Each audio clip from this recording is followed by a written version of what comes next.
Halo teman-teman dimanapun Anda berada, perkenalkan namaku Anastasia Ayuning Ngabsari, salah satu mahasiswa jurusan Ilmu Komunikasi di Unika Sugio Pranoto Semarang dengan nomor induk mahasiswa 21M10082. Pada video kali ini saya akan mengampanyekan tentang anti perundungan atau anti bullying dengan menyajikan berbagai informasi dan contoh kasus yang pernah terjadi di Indonesia. Pada kampanye saya kali ini, saya menggunakan media presentasi berupa PowerPoint agar Anda lebih jelas dengan apa yang akan saya utarakan tentang anti perundungan atau anti bullying ke depan. Saya membagi kampanye saya menjadi 3 subtopik. Yang pertama adalah pengertian bullying, yang kedua ada jenis-jenis bullying, dan yang terakhir adalah contoh kasus bullying yang pernah terjadi di Indonesia. Oke, langsung saja ke apa itu bullying.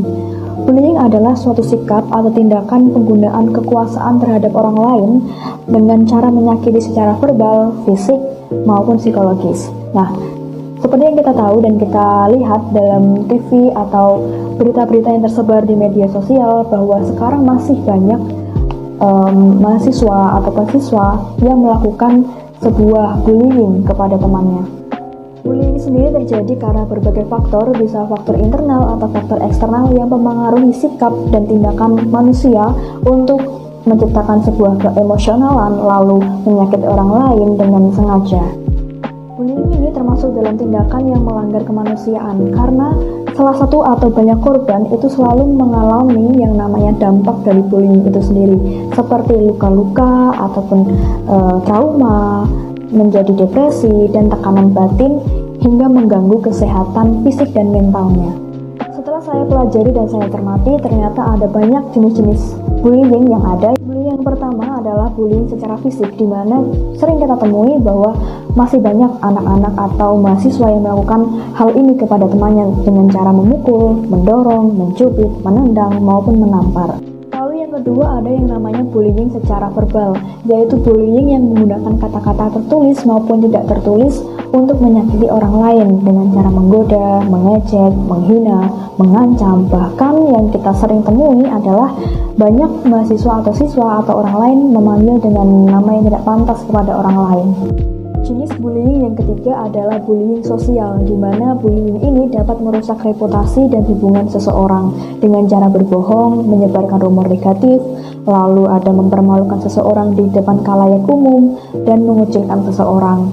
Lalu yang keempat ada yang namanya bullying secara seksual, biasanya dilakukan dengan melakukan pemanggilan nama seksual atau catcalling, gerakan vulgar, lalu ada menyentuh organ vital orang lain, dan yang terakhir menyebarkan materi negatif tentang pornografi.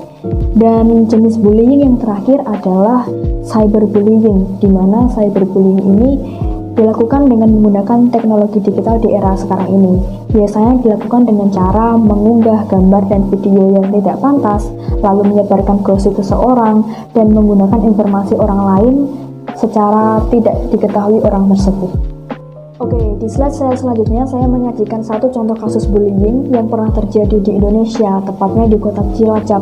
Dan pada saat itu kasus ini sangat menggegerkan warga karena kasus ini pelaku dan korbannya masih di bawah umur, dan kita ketahui bahwa pelaku dan korban tersebut masih duduk di bangku SMP.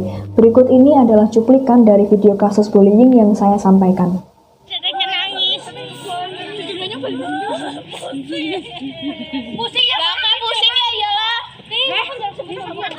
Video perundungan yang dilakukan sejumlah remaja perempuan viral di dunia maya sejak 2 pekan belakangan.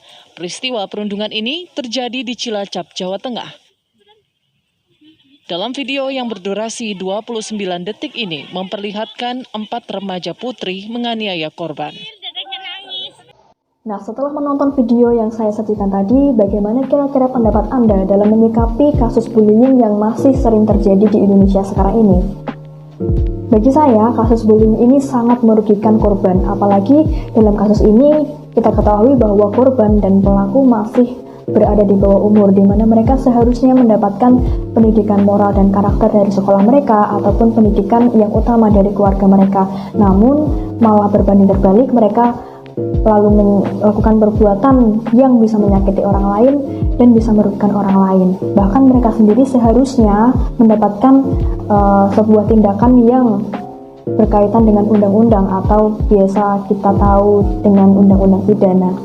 Di slide saya kali ini sudah mulai banyak organisasi ataupun orang lain yang peduli dengan adanya kasus pembulian yang terjadi di Indonesia maupun di luar negeri dengan cara mereka membuat poster gerakan anti-bullying dan stop bullying. Nah, di sini saya menyajikan dua contoh poster. Yang pertama ada poster dari UNICEF, yang kita ketahui bahwa UNICEF sendiri adalah sebuah organisasi internasional yang bergerak di bidang kemanusiaan dan perlindungan terhadap anak.